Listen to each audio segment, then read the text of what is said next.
साथी, दोस्त, हमारे बुजुर्ग, हमारे भाई, हमारे बच्चे और स्टेज पर बैठे हुए खास तौर से अल्ताफ शेख साहब, असलम अंसारी साहब, साबान तंबोली, आमिन भाई, शेख मोहम्मद, गफूर भाई, रफीक भाई, आरिफ भाई, मोहम्मद आमीन और रईस शेख साहब और तमाम भी लोगों जिनका नाम रह गया उनसे माजरत। मैं अपनी बात दो हिस्सों में आपसे करना चाहता हूँ। पहला हिस्सा ये यहाँ से शुरू होता है कि अपनी बात दो लाइन से शुरू करता हूँ कि तूने किसी मजदूर का रोना नहीं देखा, कि तूने किसी मजदूर का रोना नहीं देखा, उसके अश्कों में कई ताजमहल डूब गए। दोस्तों और साथियों, हम इख्तिलाफात की बात नहीं करना चाहते। हम चाहते हैं कि हमारे जो भाई हैं, जो मालेगांव शहर की बुनियाद है, वो मजदूर पावर लूम है और पावर लूम को चलाने वाले मजदूर भाई, जिस वक्त मैं छोटा था उस वक्त 2 लूम और 1 लूम का कारोबार रहा करता था। 1 लूम चलाया जाता था रंगीन का, उसके बाद 2 लूम हुआ। आज की हालत यह है कि 20 लूम तक के चलाना पड़ता है। काम बढ़ जाता है, मजदूरी नहीं बढ़ती। 14 था 16 कर दिए। मतलब मेरा बताने का ये है कि एक नौजवान लड़का जब लूम चलाने के लिए सुबह 7 बजे अपने घर से निकलता है तो शाम के 7 बजे तक वो अपनी कैद और बंद की सोबतें झेलता है, लूम में परेशान रहता है, कामकाज करता रहता है, लेकिन उसका पुरसान हाथ कोई नहीं। और वो नौजवान बच्चा 30-40 साल का होने तक मुख्तलिफ बीमारियों में मुब्तला हो जाता है, कर्जों में मुब्तला हो जाता है। उनकी बहन बेटी, घर के अखराजात, शादी ब्याह, इन तमाम चीजों को करने के लिए कर्ज लेना पड़ता है। और यही वजह है कि मालेगांव शहर में खुदकुशी के वाकयात बढ़े। ऐसा न हो, इसके लिए हम लोग चाहते हैं कि जो कारखानादार है उसमें 2 किस्म के कारखानादार है। एक मास्टर व्यूअर हुआ करता है और एक किराए की भीम यानी भाड़े की भीम चलाने वाला होता है, लेकिन मजदूर एक ही होता है। कारखानेदार कोई भी हो, मजदूर एक ही है, क्योंकि उसको ही मेहनत करना है। वही मेहनत करेगा तो उसका घर चलेगा, लेकिन आपका कारखाना चलेगा, आपका कारोबार चलेगा, आपका शौक, आपके अखराजात, आपके हज उम्रा और दिगर जरूरियात आपकी पूरी होगी।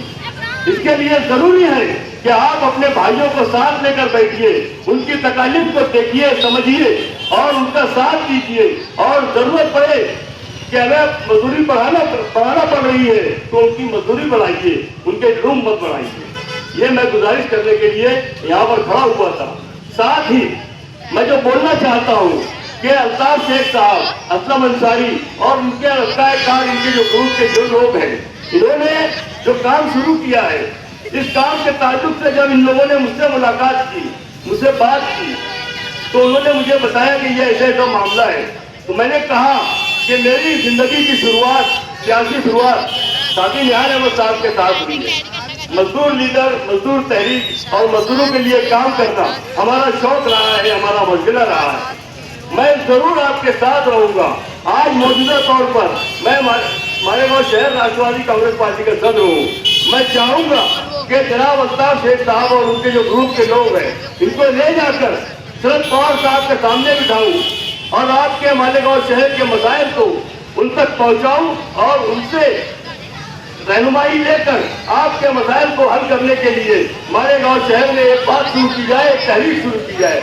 पहली है ये बारिश तो हम लोग कर, हमसे क्या, हमारा क्या बिगाड़ेगी? हम तो पहले ही दुनिया भर की तकलीफ उठाकर यहाँ तक चलते हैं और रोजाना 12 घंटा ड्यूटी करते हैं। ये बारिश से हमको क्या होने वाला है? दूसरी बात यह है कि मालेगांव शहर की जो सियासत है, वो सियासत सिर्फ अभी जैसे दिनेश ठाकरे साहब ने कहा कि वक्त के बात है तो मालेगांव शहर में सियासत, मालेगांव शहर की जो सियासत है वो सिर्फ मजहबी तौर पर है। एक लोग इस्लाम पार्टी ले आए, एक MIA all India women conference ले आए। तो मैं चाहूंगा कि मालेगांव शहर की सियासत मजदूरों के ताल्लुक से बात करे, मजदूरों के लिए आवाज उठाए, मजदूरों के साथ चले।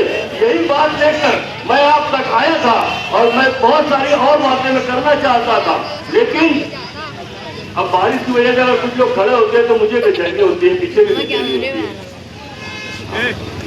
वो वक्त मैं बोलूं तो मैं अपनी बात ये करना चाहता था कि मालेगांव शहर में हमें जन्म दाखिले की जो सियासत है, झोलपट्टी की सियासत है, 178 की झोलपट्टी उखड़ने की सियासत है, एक दूसरे पर इल्जाम लगाने की जो बात है, एक दूसरे को रुसवा करने की, एक दूसरे के वीडियो कॉल वायरल करने की जो बात है, ये तमाम ऐसी बातें हैं जिसका ताल्लुक हमारे पेट से नहीं है, हमारे पेट से, हमारे घर से नहीं है।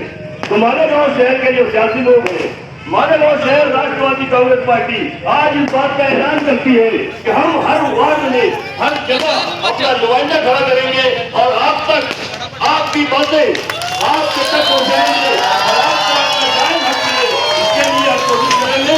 इतना ही बोलते हुए मैं अपनी बात खत्म करता हूँ। जय हिंद, अल्लाह।